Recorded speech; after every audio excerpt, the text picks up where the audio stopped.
Hello, my lovelies. I am Barb Owl, and today my son Sammy will be reading The House at Strone by Claire Nielson. It is for slightly older children, but I hope you will like it because this book will take you on an adventure.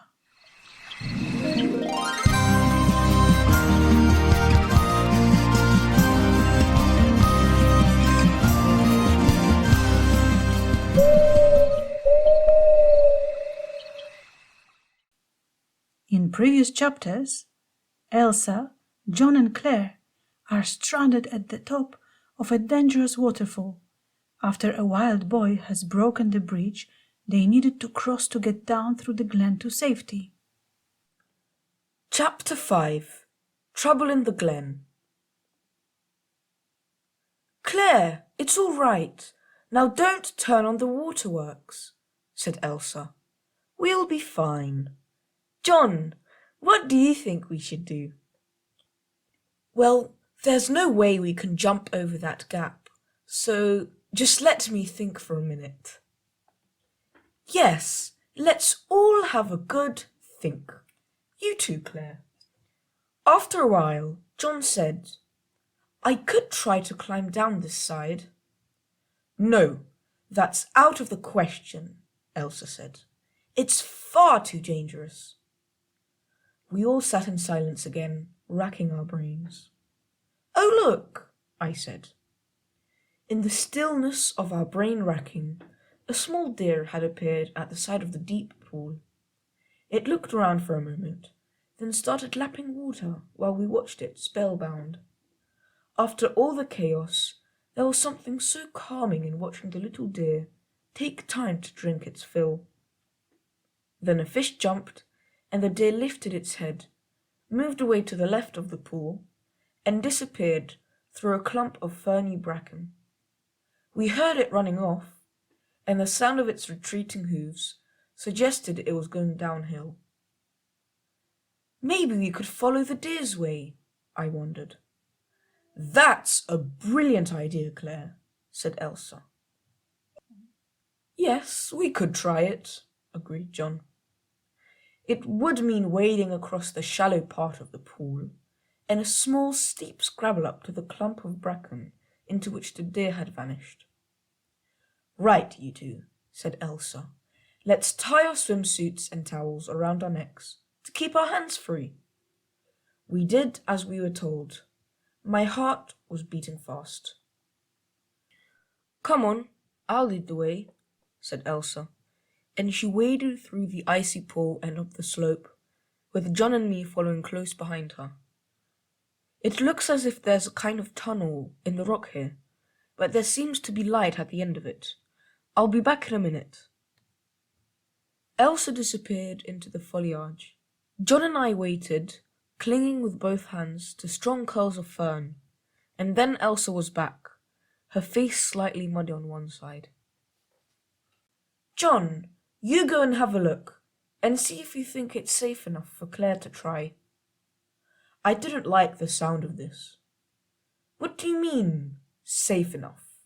I asked as John disappeared. Oh, it's fine. It's just, there's a kind of ledge that's a bit narrow, but it's fine. It's really fine. John came back.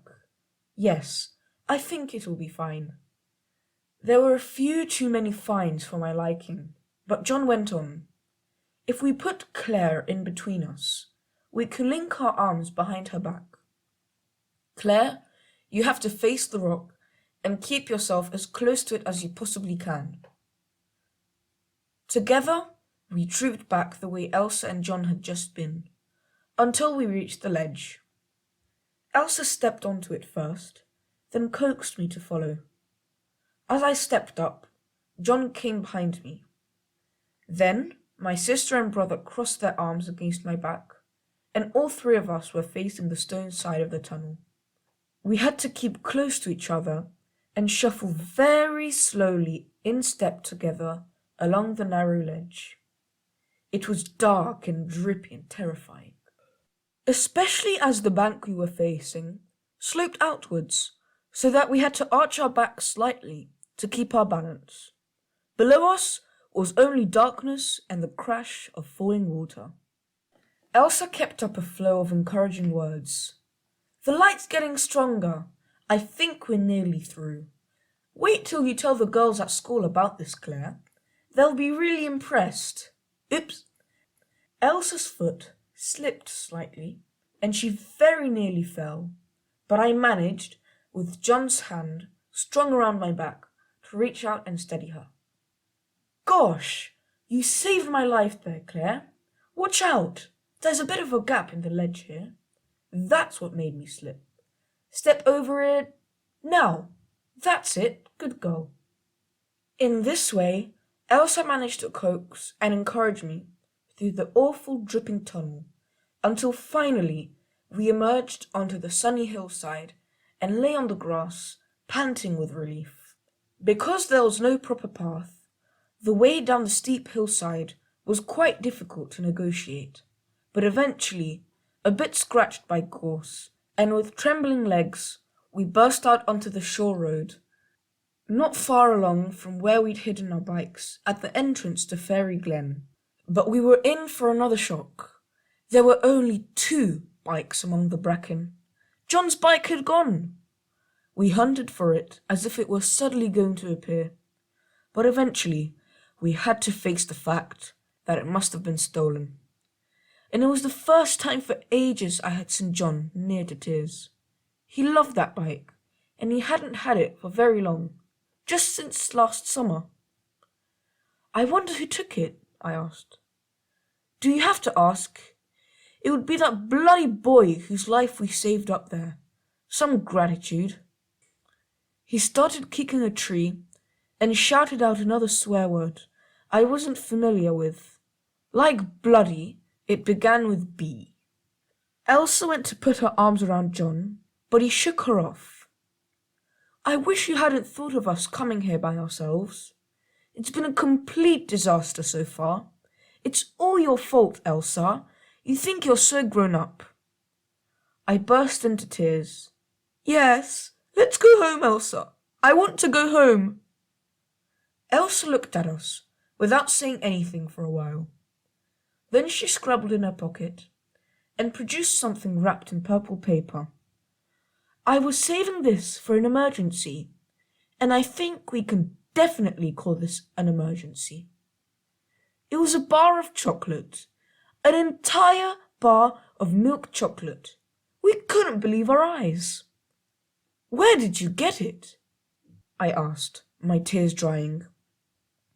Mum gave it to me before we left last week.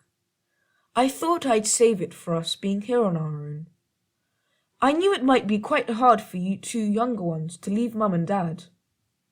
John and I both were amazed, as we could have never done that. What? Save chocolate for a whole week? And I'm sorry.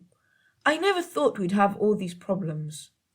The stuff being taken from the house, nearly getting you drowned, scrambling along that scary tunnel, and now your bike, John. I'm really sorry. Elsa, tough, grown-up Elsa, looked quite wobbly and on the verge of tears herself.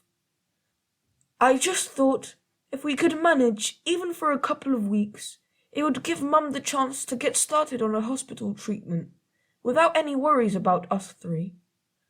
John and I felt a bit sorry then, and when Elsa, with the aid of John's penknife, scrupulously divided the slightly melted bar of chocolate into 3, and we sat on the grass devouring it, life inexplicably seemed a bit better and more manageable. Okay, John, Elsa said when we had finished. You ride my bike, and I'll ride Pillion. We can change places when you get tired. And we're only going as far as the jumble cell first, remember? Just to Kilman. Hey, the police station is at Kilman, said John.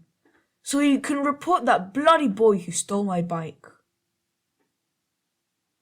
Did you like this adventure story? If you did, and you would like to buy the book, please follow the link in the description below.